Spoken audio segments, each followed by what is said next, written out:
अस्सलाम वालेकुम, जय हिंद सभी को। जैसा कि आप लोग सब जानते हैं, ट्विटर पे एक वीडियो कुछ ज़्यादा ही वायरल हो रहा है। एक 13 साल की लड़की जो किसी ने उसे नैनी बनाकर गुरुग्राम के किसी घर में उसके बच्चों की देखभाल के लिए उसको लाया गया था। तो आप लोग मुझे बताइए कि पहली बात तो वो 13 साल की लड़की है, किसी ने ऑब्जेक्शन क्यों नहीं उठाया?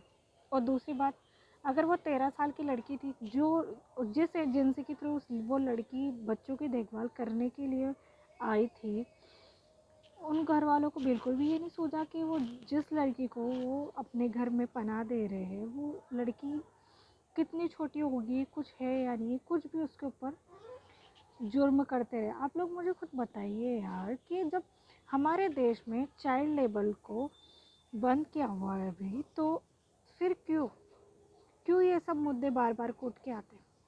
और ये सब छोड़िए, सबसे बड़ी बात ये है कि जो बेचारी वो लड़की 13 साल की है, 13 साल की लड़की है, और साथ में उस बेचारी बच्ची को ना तो उसको खाना दिया जाता है और ना ही उस बच्ची को उसके साथ अच्छा बिहेव किया जाता है। अगर उस बच्ची को खाना नहीं दिया जाता था तो फिर उस लड़की को क्यों रखना था? बेचारी वो लड़की इतनी ज़्यादा फ्रस्ट्रेट हो चुकी थी कि उसने अपनी भूख मिटाने के लिए बेचारी वो कूड़ेदान का खाना खाती थी। आप लोग खुद सोचिए कि कि अगर कोई इंसान बासी खाना या फिर कूड़ेदान का खाना खाता होगा, कितना गंदा खाना खाता होगा बेचारी वो बच्ची। किसी ने सोचा है आप लोगों ने? और जिन लोगों के यहाँ पे वो काम करती थी गुरुग्राम में, उन लोगों को तो शर्म आनी चाहिए यार कि वो 13 साल की बच्ची है, तुम लोगों ने उसको नैनी बना के अपने बच्चों के लिए रखा है। तुम लोगों को तो डूब के मर जाना चाहिए उन लोगों को, जिन लोगों ने बेचारी उस बच्ची को इतनी बुरी तरीके से सजा दी। क्या किया था उस लड़की ने आप लोगों का? कि आपका क्या बोलते हैं इसका, आपकी प्रॉपर्टी पे आग मार लिया था या फिर किसी चीज़ में वो कुछ मांग रही थी, जो आप लोगों ने उस लड़की के साथ इतना गलत बिहेव किया। कोई दुश्मन भी नहीं करता किसी के साथ इतना बुरा जितना बुरा आप लोगों ने उस लड़की के साथ किया। और खुद इतने पढ़े लिखे होते हुए भी, और साथ में खुद की पत्नी मीडिया में होते हुए भी आप लोगों को शर्म आनी चाहिए कि आप लोगों ने इतना गलत किया। मीडिया खुद उठाती है ये सब चीज़ें, चाइल्ड लेबर वाली चीज़। तो कहाँ गई वो मीडिया? कहाँ गए वो सब लोग जो हमेशा हर चीज़ में हिंदू मुस्लिम करते रहते हैं? वो लोग कहाँ गए जो जिस टाइम पे इस लड़की के ऊपर जुर्म हो रहा था? कहाँ गए वो लोग जो जिन लोगों ने हमेशा हर चीज़ को वो सांप्रदायिकता से जोड़ देते हैं? उठो, अब तो जागो यार। क्यों ये ही मुद्दा नहीं रह गया हमारे देश में कि हिंदू मुस्लिम ही? हमारे देश में मुद्दा है बेरोजगारी है, भ्रष्टाचारी है, यहाँ तक कि भूखमरी है, और रेप का मुद्दा है, चाइल्ड लेबर का मुद्दा है। इतने मुद्दे भरे पड़े हमारे देश में, लेकिन लोगों को मुद्दा मिलता है तो सिर्फ और सिर्फ हिंदू मुस्लिम का ही मुद्दा मिलता है। इस हिंदू मुस्लिम के मुद्दे से क्यों आगे नहीं बढ़ रहा हमारा देश?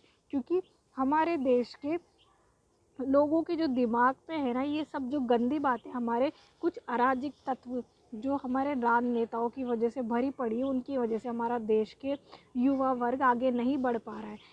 वो बस सुनी सुनाई बातों पे ही यकीन करता है हमारे देश का युवा, जो कि बहुत गलत बात है।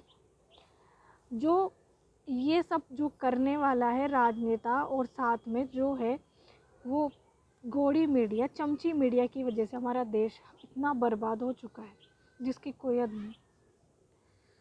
मैं तो आप लोगों के सबसे ही अपील करना चाहती हूँ कि जो चाइल्ड लेबर ये सब हो रहा है उसको रोकिए, और हमारे देश में जो ये गलत हो रहा है, बच्चों के ऊपर अत्याचार किया जा रहा है, और साथ पे अपने जो बच्चों को तो रख लेते हैं अपने बच्चों को पालने के लिए लोग बाग अपने घर में नैनी, तो प्लीज़ उनकी कदर करिए। वो भी इंसान है, उनको भी भूख लगती है, उनको भी प्यास लगती है, उनको भी जीना का हक है। तो उनके साथ प्लीज़ गलत व्यवहार ना करिए।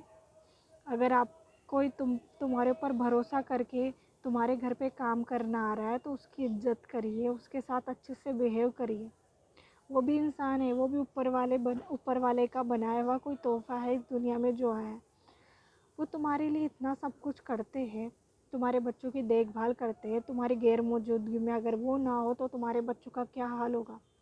तो उनकी भी कदर करना सीखिए। बाकी आप लोग सब समझदार है। खुश रहिए, खुश रखिए, और अपने आसपास जो ये सब चीज़ें हो रही हैं उनको रोकिए, और हमारे देश में जो गलत चीज़ें हो रही हैं उन पे भी आगे आइए युवा वर्ग, क्योंकि हमारा देश ये सब चीज़ें करने के लिए आज़ाद नहीं हुआ था। हमारा देश आज़ाद हुआ था तो आज़ाद भारत जो पूरी दुनिया में अपना जो आज़ाद तिरंगा लहराता है, उस तरीके से हमारे देश के लोग भी अपने विचार और अपने दिमाग में जो ये मेंटेलिटी गंदी सी बनी हुई है उसको निकाल के हमारे देश के भले के लिए आगे आए।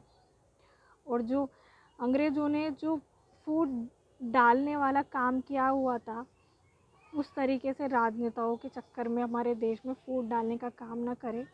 सब लोग अच्छे से रहें। हमारे देश की दोबारा से गुलाम होने में मदद मत करिए राजनेताओं की, जो सिर्फ राजनेता हमारे जो ऊंचे तबके लोगों को कोई भरने में लगे हुए, जैसे श्री अडानी जी, इन सबको प्लीज़ सब कुछ सही रखिए, खुश रहिए, और अपने आसपास और अपने बच्चों का ध्यान रखिए, क्योंकि अभी माहौल बहुत ख़राब चल रहा है, जुकाम खांसी का, और बहुत ख़राब भी माहौल है, जिसकी वजह से कोई भी अकेला घर से नहीं निकल सकता। तो आप लोग सब खुश रहिए, खुश रखिए, बड़े बूढ़ों का ध्यान रखिए। अल्लाह हाफिज़। जय हिंद, जय भारत।